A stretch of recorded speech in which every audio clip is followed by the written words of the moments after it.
मुलांनो, आज आपण बघणार आहोत परिमिती भाग 1। सर्व बाजूंच्या लांबीची बेरीज म्हणजेच परिमिती होय। परिमिती म्हणजे काय तर जी आकृती असेल त्या आकृतीच्या सर्व बाजूंची बेरीज म्हणजेच परिमिती होय। त्यासाठी काही सूत्रे आहेत। आयात म्हणजेच आयताची परिमिती बरोबर 2 कंसात लांबी अधिक रुंदी।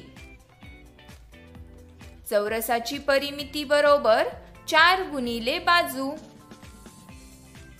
त्रिकोणाची परिमिती बरोबर 3 गुणिले बाजू।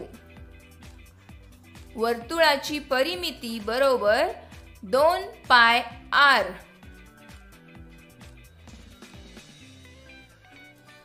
एका आयताची लांबी 15 मीटर व रुंदी 20 मीटर आहे, तर त्या आयताची परिमिती किती? इथे आपल्याला आयताची लांबी आणि रुंदी दिलेली आहे आणि परिमिती विचारलेली आहे। मग आपण त्यासाठी हे सूत्र वापरणार आहोत।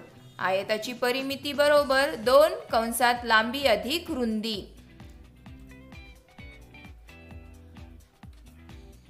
2 कंसात लांबी आहे 15 मीटर, रुंदी 20 मीटर।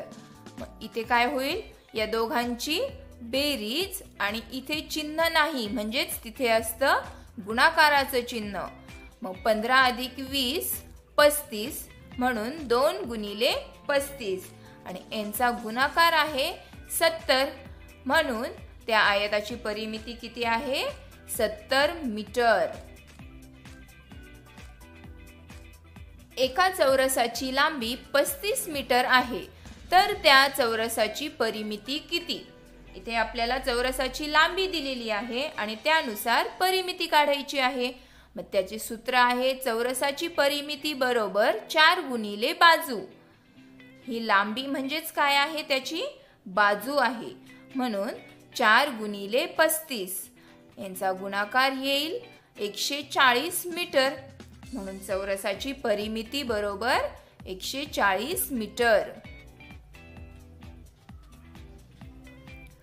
एका समभुज त्रिकोणाची लांबी 6 सेंटीमीटर आहे, तर त्या त्रिकोणाची परिमिती किती?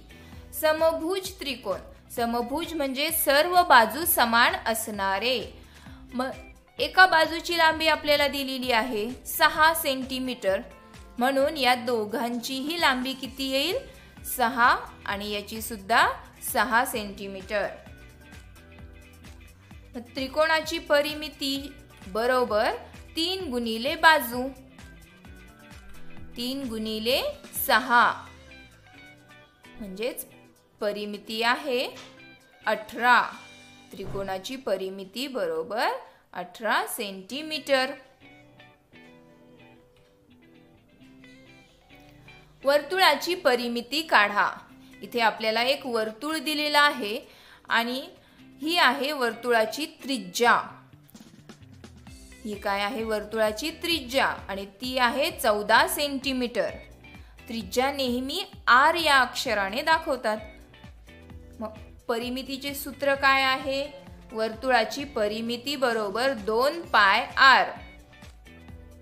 हे जे सूत्र आहे यामध्ये आपण किमती ठेवू।